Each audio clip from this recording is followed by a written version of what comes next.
नमस्कार, DD news पर आप सभी का स्वागत है। मैं हूं आपके साथ भावना नैयर। खबरों को विस्तार से जानें, इससे पहले नजर डाल लेते हैं इस वक्त की सुर्खियों पर। केंद्र ने नीति आयोग का किया पुनर्गठन, प्रधानमंत्री अध्यक्ष और सुमन केबेरी उपाध्यक्ष। सहयोगी दलों के वरिष्ठ मंत्रियों को भी मिली जगह, 4 को पदेन और 10 को विशेष आमंत्रित सदस्य बनाया गया।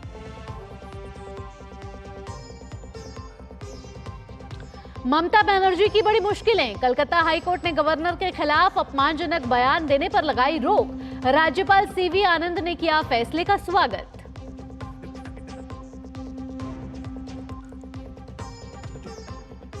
शराब नीति घोटाले में सीबीआई केस में केजरीवाल की जमानत याचिका पर दिल्ली हाईकोर्ट में सुनवाई आज। ईडी से जुड़े मनी लॉन्ड्रिंग मामले में मिल चुकी है जमानत।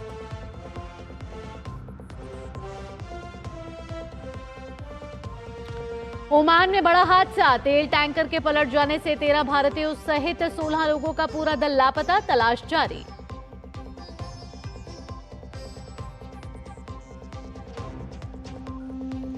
बांग्लादेश में सरकारी नौकरियों में आरक्षण के मुद्दे पर हिंसक प्रदर्शन, 6 लोगों की मौत, दर्जनों घायल।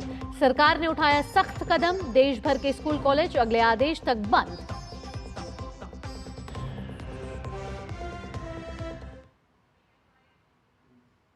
सुर्खियों के बाद अब खबरें विस्तार से।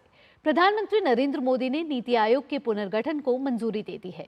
सुमन केबेरी को नीति आयोग का उपाध्यक्ष नियुक्त किया गया है।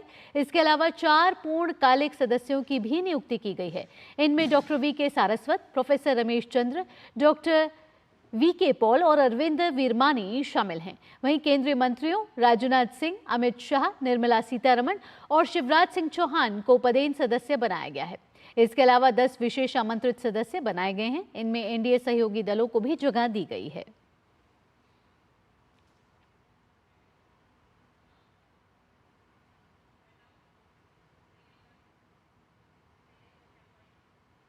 बढ़ते हैं अगली खबर की ओर। कलकत्ता हाई कोर्ट ने पश्चिम बंगाल के मुख्यमंत्री ममता बनर्जी को राज्यपाल सीवी आनंद बोस के खिलाफ कोई भी अपमानजनक या गलत बयान देने से रोक दिया है। राज्यपाल द्वारा दर्ज कराए गए मानहानि मामले में हाई कोर्ट ने यह अंतरिम आदेश दिया है। अदालत ने मुख्यमंत्री ममता बनर्जी के साथ तृणमूल कांग्रेस के 2 नवनिर्वाचित विधायकों सायंतिका बनर्जी और रियात हुसैन सरकार तथा पार्टी के नेता कुणाल घोष को ऐसी अपमानजनक बयानबाजी न करने का निर्देश दिया है। इस मामले को लेकर भाजपा तृणमूल सरकार पर हमलावर है। पश्चिम बंगाल विधानसभा में नेता विपक्ष सुवेंदु अधिकारी ने कहा है कि यह कितना शर्मनाक है कि एक मुख्यमंत्री को इस वजह से बयानबाजी से रोकना पड़ रहा है क्योंकि वो नहीं जानती कि उन्हें क्या बोलना है। पश्चिम बंगाल के राज्यपाल ने भी फैसले का स्वागत किया है। उन्होंने कहा कि ममता ने जिस प्रकार की बयानबाजी की, उनसे इसकी उम्मीद नहीं थी।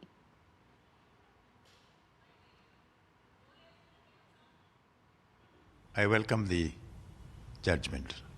The remarks that she made about me were not expected at all from her. Violence is growing in this state. I'm depressed that in some cases, violence is supported or initiated by the government. This is a very disturbing trend. Because of this growing violence, which has got the backing of government, people feel suppressed, oppressed and depressed. This cannot continue like this. Bengal deserves peace and harmony. और अब बात दिल्ली से जुड़े शराब नीति घोटाले की, जहां कथित घोटाले में सीबीआई केस में मुख्यमंत्री अरविंद केजरीवाल की जमानत याचिका पर आज दिल्ली हाईकोर्ट में सुनवाई होनी है। प्रवर्तन निदेशालय से जुड़े मनी लॉन्ड्रिंग केस में सुप्रीम कोर्ट उन्हें पहले से ही राहत मिल चुकी है। वहीं अब सीबीआई से जुड़े भ्रष्टाचार निरोधक अधिनियम के केस में आज हाईकोर्ट में सुनवाई होगी। केजरीवाल ने जमानत के अलावा अपनी गिरफ्तारी को भी दिल्ली हाईकोर्ट में चुनौती दी है। न्यायमूर्ति नीना बंसल कृष्णा इस मामले की सुनवाई करेंगी। खास बात यह है कि इस मामले ने केजरीवाल ने जमानत के लिए निचली अदालत में याचिका दाखिल नहीं की, बल्कि सीधा हाई कोर्ट का दरवाजा खटखटाया है। पिछली सुनवाई पर सीबीआई ने इस बात पर आपत्ति भी जताई थी, लेकिन केजरीवाल की तरफ से कहा गया कि वो जमानत के लिए सीधा हाई कोर्ट आ सकते हैं।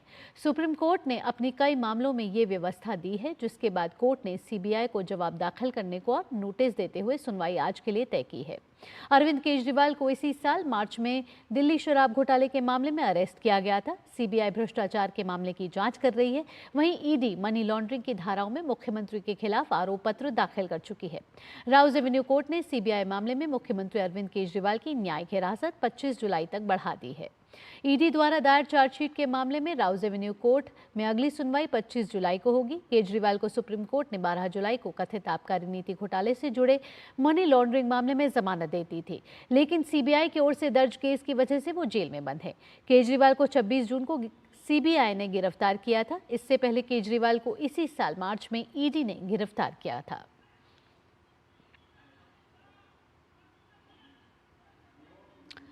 विवादास्पद आईएएस प्रोबेशनर पूजा खेड़कर को महाराष्ट्र कैडर से मुक्त कर लाल बहादुर शास्त्री राष्ट्रीय प्रशासन अकादमी वापस बुला लिया गया है। लाल बहादुर शास्त्री राष्ट्रीय प्रशासन अकादमी ने पूजा खेड़कर के नाम एक पत्र में कहा कि उन्हें जिला ट्रेनिंग प्रोग्राम से हटाकर वापस बुला लिया जाए। ट्रेनी आईएएस पूजा खेड़कर पर शारीरिक विकलांगता वर्ग के तहत गलत तरीके से फायदा लेने का आरोप है कि पूजा विकलांगता प्रमाण पत्र को जारी करते हुए नियमों का पालन नहीं किया है, जो सरकारी नौकरी में लाभ लेने के लिए विकलांगता के तय बेंचमार्क से बेहद कम है। सरकार ने मामले की जांच के लिए एक सदस्यीय कमेटी का गठन किया है। समिति अपनी रिपोर्ट 2 हफ्तों में पेश करेगी।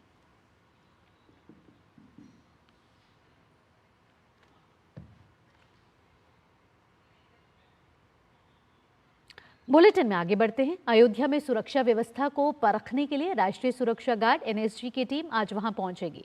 दरअसल अयोध्या में एनएसजी का हब बनाने की तैयारी चल रही है। यहां एनएसजी की टुकड़ी स्थायी रूप से तैनात की जाएगी। इसी सिलसिले में एनएसजी की एक टुकड़ी अयोध्या पहुंच रही है। यह टीम यहां 4 दिन तक रहकर राम जन्मभूमि और आसपास की सुरक्षा परखेगी। यह टीम अयोध्या में 20 जुलाई तक रहेगी। दरअसल अयोध्या में राम मंदिर का निर्माण होने के बाद से आतंकी खतरे की आशंका बढ़ी है। इस प्रकार के खतरों से निपटने की योजना पर केंद्र सरकार काम कर रही है। हर रोज 1 लाख से अधिक श्रद्धालु यहां दर्शन करने आ रहे हैं। ऐसे में यहां की सुरक्षा व्यवस्था को पुख्ता बनाए रखने के लिए जोर दिया जा रहा है।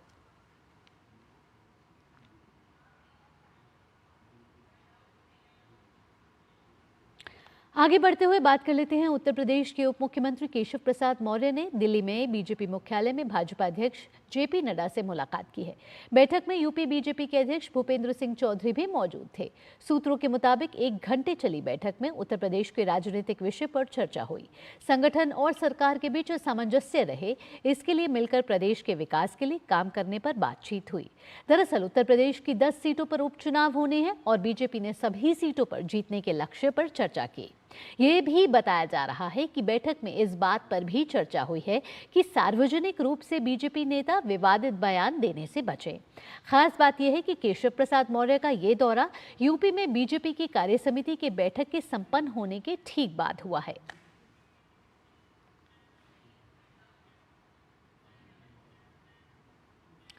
बाल विवाह जैसी कुप्रथा के खिलाफ आज रिपोर्ट जारी की जाएगी। इस रिपोर्ट को राष्ट्रीय बाल अधिकार संरक्षण आयोग और बाल विवाह मुक्त भारत संस्थान ने मिलकर तैयार किया है। इस खास तौर पर आज विश्व अंतर्राष्ट्रीय न्याय दिवस पर जारी किया जाएगा। इस मौके पर राष्ट्रीय बाल अधिकार संरक्षण आयोग के प्रमुख प्रियंक कानूनगो और बाल विवाह मुक्त भारत संस्थान के संस्थापक भुवन रिभु मौजूद रहेंगे। आंध्र प्रदेश के मुख्यमंत्री एन चंद्रबाबू नायडू ने कल केंद्रीय गृह मंत्री अमित शाह से मुलाकात की। इस मुलाकात के बाद उन्होंने सोशल मीडिया पर एक तस्वीर साझा करते हुए लिखा कि आज नई दिल्ली में मैंने माननीय केंद्रीय गृह मंत्री श्री अमित शाह से मुलाकात की और उन्हें पिछले 5 वर्षों में आंध्र प्रदेश की वित्तीय स्थिति के बारे में बताया। मैंने 4 श्वेत पत्रों के निष्कर्षों पर भी चर्चा की, जिसमें वित्त वर्ष 2019 से 2024 के बीच जमा हुए भारी कर्ज की रूपरेखा बताई गई है, जिसने हमारे राज्य की वित्तीय स्थिति को नियंत्रण से बाहर कर दिया है। पिछली सरकार की आर्थिक अक्षमता, घोर कुप्रबंधन और बड़े पैमाने पर भ्रष्टाचार ने हमारे राज्य को अपूरणीय क्षति पहुंचाई है।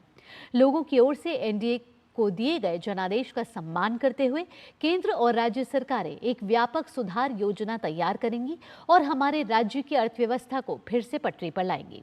हम लोगों की आकांक्षाओं को मिलकर पूरा करेंगे।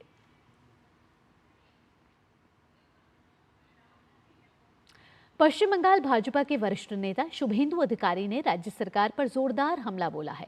उन्होंने कहा कि ईसीआई को बंगाल में इलेक्शन गाइडलाइन बदलना चाहिए। शुभेंदु अधिकारी ने कहा कि टीएमसी ने गुंडों को पोलिंग एजेंट बना रखा है।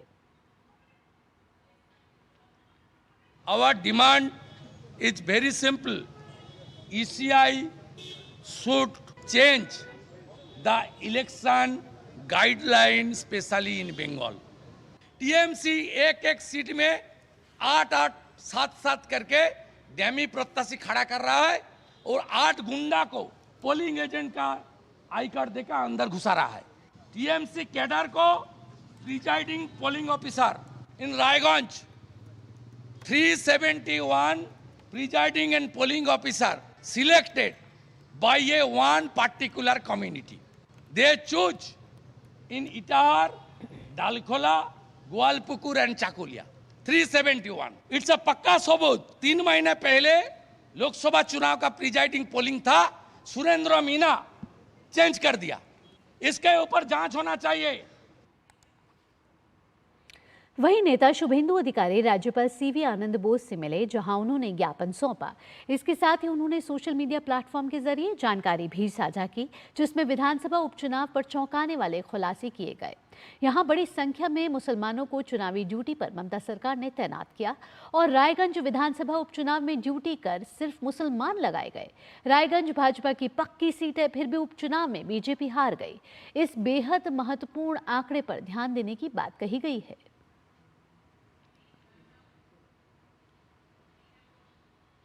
और अब बात मानसून की। उत्तर प्रदेश में अभी बारिश का सिलसिला जारी रहने वाला है। मौसम विभाग के अनुसार अगले कुछ दिनों तक उत्तर प्रदेश में बारिश की संभावना है। मौसम विभाग ने आज के लिए भारी बारिश का अलर्ट जारी किया है। इसके अलावा पश्चिमी उत्तर प्रदेश के इलाकों में थोड़ी बहुत बारिश के साथ वज्रपात की चेतावनी भी जारी की गई है। लोगों को नदी और तालाब से दूरी बनाए रखने की अपील की गई है। वहीं उत्तर प्रदेश में बाढ़ की स्थिति भी चिंताजनक बनी हुई है। उत्तर प्रदेश के आजमगढ़, मऊ, बलिया, पीलीभीत, शाहजहांपुर, कुशीनगर, श्रावस्ती, बलरामपुर, लखीमपुर खीरी, बाराबंकी, सीतापुर, गोंडा, सिद्धार्थनगर, मुरादाबाद, बरेली और बस्ती सहित 20 जिलों में आई बाढ़ से जनजीवन अस्त व्यस्त हो गया है। गंगा, गोमती, शारदा समेत कई नदियां खतरे के निशान से अभी भी ऊपर बह रही हैं। वाराणसी में गंगा का जलस्तर तेजी से बढ़ रहा है। बाढ़ से कुल 20 जिलों के 69 तहसीलों के 1571 गांव और बरेली, पीलीभीत और शाहजहांपुर के शहरी क्षेत्र प्रभावित हुए हैं, जिसके कारण अब तक लगभग 15 लाख लोग प्रभावित हुए हैं। कई गांवों का संपर्क कटने से टापू में तब्दील हो गए हैं। मुख्यमंत्री योगी आदित्यनाथ भी बाढ़ की स्थिति पर लगातार नजर बनाए हुए हैं। उन्होंने उच्च स्तरीय बैठक में बाढ़ की ताजा स्थिति की समीक्षा की और प्रशासन को आवश्यक दिशा निर्देश भी दिए।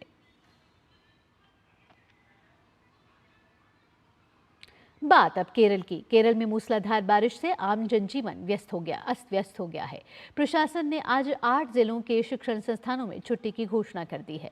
जिन जिलों में छुट्टी घोषित की गई है उसमें कुन्नूर, कोझिकोड, वायनाड, पलक्कड़, त्रिशूर, इडुक्की, अल्पुझा और कोट्टायम शामिल हैं।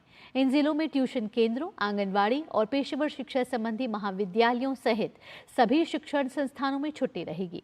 हालांकि जिला अधिकारियों ने स्पष्ट किया है कि पहले से निर्धारित परीक्षाओं के कार्यक्रम में कोई बदलाव नहीं किए जाएंगे। भारतीय मौसम विभाग ने राज्य में अगले 4 दिनों तक भीषण वर्षा की चेतावनी दी है।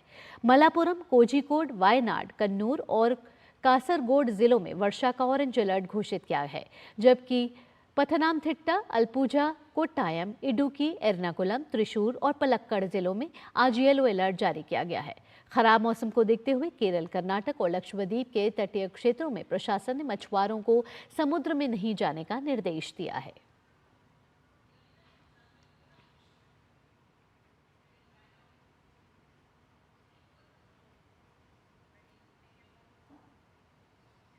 यहाँ रुक रहे एक छोटे से ब्रेक के लिए। ब्रेक के बाद बात होगी गुजरात में किस तरीके से मौसम करवट ले रहा है। आप जुड़े रहिए टीटी न्यूज के साथ।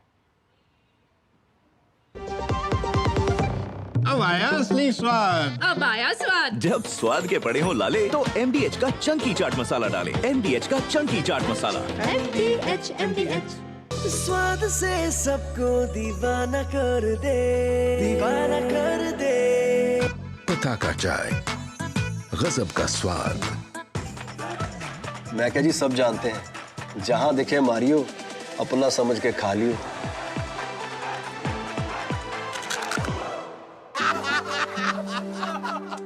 चुटकुला समझ नहीं आया? समझ तो ये नहीं आता कि खेत धान का या खरपतवार का। तो इसमें समझना क्या है दोस्त? ले आओ धान के खरपतवारों का स्पेशलिस्ट ग्रीन लेवल।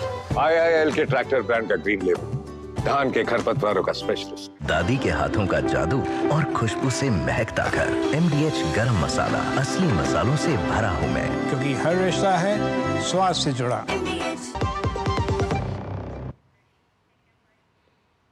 ब्रेक के बाद आपका स्वागत है और आइए अब बात कर लेते हैं गुजरात में मॉनसून किस तरीके से हाल बेहाल कर रहा है। गुजरात के कई हिस्सों में पिछले 24 घंटों में भारी बारिश हुई है, जिससे कई इलाके जलमग्न हो गए हैं। वहीं गुजरात में आज के लिए मौसम विभाग ने भारी से अति भारी बारिश का अलर्ट जारी किया है। जामनगर, खंबालिया, ओखा, द्वारका, पोरबंदर, सोमनाथ, दीव, ऊना, वेरावल और भावनगर सहित सौराष्ट्र के पूरे समुद्र तट पर बहुत भारी बारिश होने की चेतावनी जारी की गई है। गुजरात में हो रही भारी बारिश के बाद हालात बेहद खराब हैं। सुरेंद्रनगर, नवसारी और जूनागढ़ में बारिश के बाद आम जनजीवन बुरी तरह से प्रभावित हुआ है। सड़कें जलमग्न हैं, मोहल्लों में पानी भर गया है, यातायात व्यवस्था ठप है। सरदार सरोवर बांध में बारिश के बाद जलस्तर में 52 सेंटीमीटर की वृद्धि दर्ज की गई है।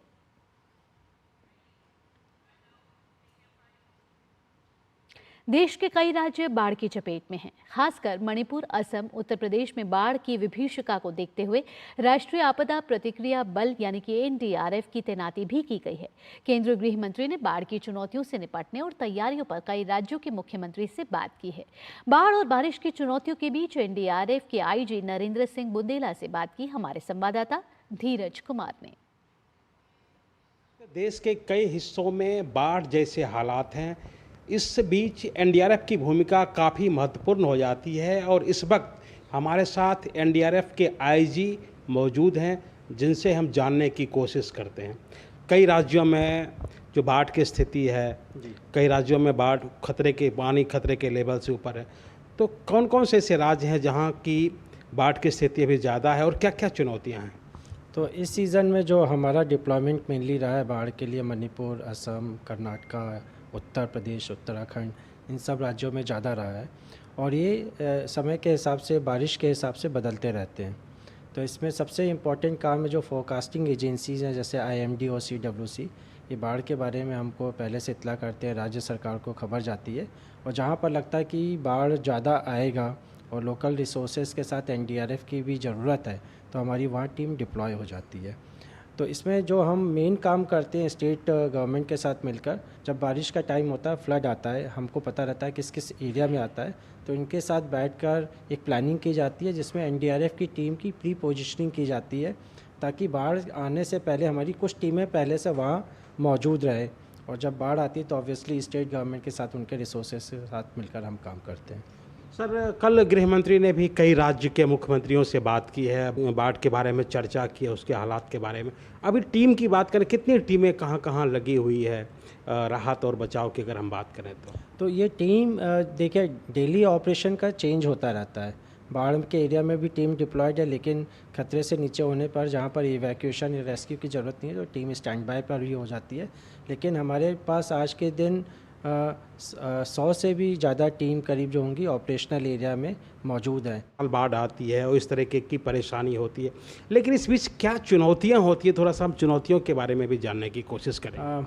बाढ़ में जो मेन चुनौती है, क्योंकि बाढ़ का समय काफ़ी लंबा होता है, जो अगर सर्च भी करना है, किसी को बचाना भी है, इवैक्यूएशन करना, तो टाइम लगता है इसमें, क्योंकि बाढ़ के एरिया में बोट से जाना है आपको, फिर धीरे धीरे करके लाना है और ये ऑपरेशन बहुत लंबे समय तक चलता है। तो इसमें हाइजीन का, वाटर सैनिटेशन का इम्पोर्टेंस है। हमको हमारे रेस्क्यूअर्स को भी ख्याल रखना है ताकि हम भी बीमार ना हो, क्योंकि हम दूसरों को बचाने में काम कर रहे हैं, तो हमारी हेल्थ भी बड़ी इंपॉर्टेंट है उसमें मेंटेन करना। तो बाढ़ के हालात के बीच NDRF मजबूती से अपना काम निभा रही है और ये थे हमारे साथ NDRF के IG, जिन्होंने बताया किस तरीके से बाढ़ की स्थिति के बीच NDRF अभी की अपनी भूमिका निभाने में तैनात है। कैमरामैन सुमित धीमान के साथ धीरज कुमार, DD न्यूज़, दिल्ली। इस साल के अंत में झारखंड विधानसभा चुनाव होने वाले हैं, जिसके लिए राज्य के सभी राजनीतिक दल पूरी तरह से तैयार है और हर गुजरते दिन के साथ अपनी जीत के दावों को मजबूती दे रहे हैं। राज्य की मुख्य विपक्षी पार्टी भाजपा झारखंड की इंडी गठबंधन सरकार पर जमकर हमला बोल रही है। इस बाबत हमारे संवाददाता सुमेश पटेल ने राज्य के पूर्व मुख्यमंत्री और बीजेपी के प्रदेश अध्यक्ष बाबूलाल मरांडी से खास बातचीत की है। विधानसभा चुनाव को लेकर बीजेपी की क्या रणनीति है, इस वक्त हमसे बातचीत करने के लिए झारखंड के पूर्व मुख्यमंत्री और प्रदेश के बीजेपी अध्यक्ष बाबूलाल मरांडी हैं, उनसे बात करेंगे।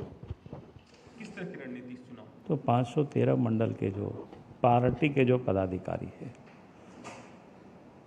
फिर 513 मंडल में जो 7 मोर्चा है उसके अध्यक्ष और महामंत्री है, और उससे ऊपर की जो इकाई है जैसे जिला कार्य समिति है, प्रदेश की कार्य समिति है, मोर्चा है, तो ये सारे लोग आएंगे। और 20 तारीख को देश के जो गृह मंत्री हैं अमित शाह जी, तो वो आएंगे उस दिन। तो कुल मिलाकर के मैंने कहा कि जो 20 तारीख तक का ये कार्यक्रम तय है, इस कार्यक्रम को सफल बनाने के लिए हम सब लोग लगे हुए हैं। राज्य में इंडिया गठबंधन की सरकार है, आप लोगों ने तमाम आरोप उनके ऊपर लगाए, उनमें से एक भ्रष्टाचार का भी आरोप आप लोगों ने लगाया। नहीं, हमने आरोप नहीं, केवल कि जनता ही आरोप लगा रही है और चारों तरफ भ्रष्टाचार व्याप्त है। हम एक पॉलिटिकल पार्टी है और हम सामने देख रहे हैं गड़बड़ी हो रहा है, तो आवाज़ तो फिर उठाएंगे। जनता की आवाज़ को हम मजबूती देंगे। हेमंत सोरेन कह रहे हैं कि भाजपा के लोग भूल गए कि हम भी झारखंडी हैं। झारखंडी तो है, लेकिन वो लूटने के लिए है। और इन्होंने इन 4.5 वर्षों में, अब तो 5 वर्ष होने को चला है, जितना इस व्यक्ति ने झारखंड को नुकसान पहुंचाया है, मैं कह सकता हूं इन 5 वर्षों में होते होते ये 25 वर्ष ही पीछे इन्होंने ढकेल दिया है। तो आप सुन रहे थे झारखंड राज्य बीजेपी के प्रदेश अध्यक्ष बाबूलाल मरांडी को, जो टीडी न्यूज़ से अलग अलग मुद्दों पर बात कर रहे थे। मेरे कैमरा सहयोगी विकास के साथ सोमेश पटेल, डीडी न्यूज़, रांची, झारखंड। और अब खबरें अंतर्राष्ट्रीय जगत से। ओमान में समुद्र तट पर एक बड़ा हादसा हो गया है। यहाँ एक तेल टैंकर के पलट जाने से 13 भारतीयों सहित 16 लोगों का पूरा दल लापता हो गया है। इस हादसे में लापता हुए लोगों का अब तक कोई सुराग नहीं लग पाया है। चालक दल के अन्य 3 सदस्य श्रीलंका में हैं। Maritime security bomb squad MSC ने एक्स पर एक पोस्ट में कहा है कि कोमोरोस के झंडे वाला एक तेल टैंकर बंदरगाह शहर दुकम के पास रसमदरका से 25 समुद्री मील दक्षिण पूर्व में पलट गया है। आपको बता दें कि डुकमक का बंदरगाह ओमान के दक्षिण पश्चिमी तट पर स्थित है। यह ओमान की प्रमुख तेल और गैस खनन परियोजनाओं के करीब है, जिसमें एक प्रमुख तेल रिफाइनरी भी शामिल है, जो डुकमक के विशाल औद्योगिक क्षेत्र का हिस्सा है, जो ओमान की सबसे बड़ी एकल आर्थिक परियोजना है। बांग्लादेश के कई शहरों में सरकारी नौकरियों में आरक्षण व्यवस्था में सुधार की मांग को लेकर हजारों लोग प्रदर्शन कर रहे हैं। हिंसक प्रदर्शन के कारण पिछले 2 दिनों में 6 लोगों की मौत हो चुकी है। वहीं कई लोग घायल होने की खबर है। सरकार ने बढ़ती हिंसा के बीच स्कूलों और कॉलेजों को अपने अगले आदेश तक स्कूल और कॉलेज बंद रखने का आदेश दिया है। भारतीय अर्थव्यवस्था के शानदार प्रदर्शन के चलते देश और दुनिया की ज्यादातर रेटिंग्स एजेंसियां ने भारत की ग्रोथ के अपने अनुमान में बदलाव करते हुए उसे बढ़ाया है। आपको बता दें कि अंतर्राष्ट्रीय मुद्रा कोष यानी कि IMF ने निजी खपत, खास तौर से ग्रामीण क्षेत्रों की बेहतर संभावनाओं का हवाला देते हुए वित्त वर्ष 24 के लिए भारत का वृद्धि अनुमान 0.2% बढ़ाकर 7% कर दिया है। IMF ने वर्ल्ड इकोनॉमिक आउटलुक WEO के अपडेट में कहा है कि भारत में वृद्धि के लिए पूर्वानुमान भी 7.0% तक ऊपर की ओर रिवाइज किया गया है। इस बदलाव में 2023 में ग्रोथ के लिए ऊपर की ओर रिवाइज और खास तौर से ग्रामीण क्षेत्रों में निजी खपत के बेहतर संभावनाओं का योगदान है। वहीं IMF ने वैश्विक वृद्धि दर के अनुमान को इस वर्ष 3.2% पर स्थिर रखा है और अगले वर्ष 2025 के लिए 3.3% रहने का अनुमान जताया है।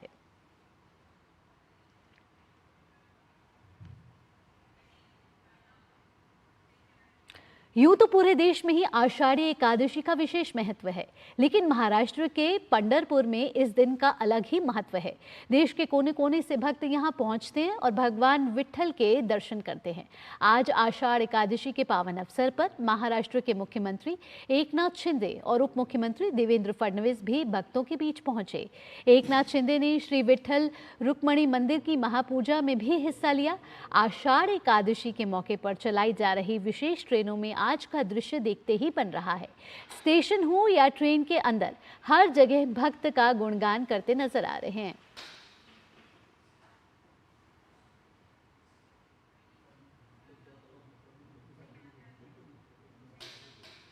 इसी के साथ इस बुलेटिन में इतना ही। अगला कार्यक्रम आप देखेंगे नया सवेरा, मेरे और मेरी सहयोगी कृतिका भारद्वाज के साथ। फिलहाल के लिए मुझे दीजिए अनुमति। नमस्कार।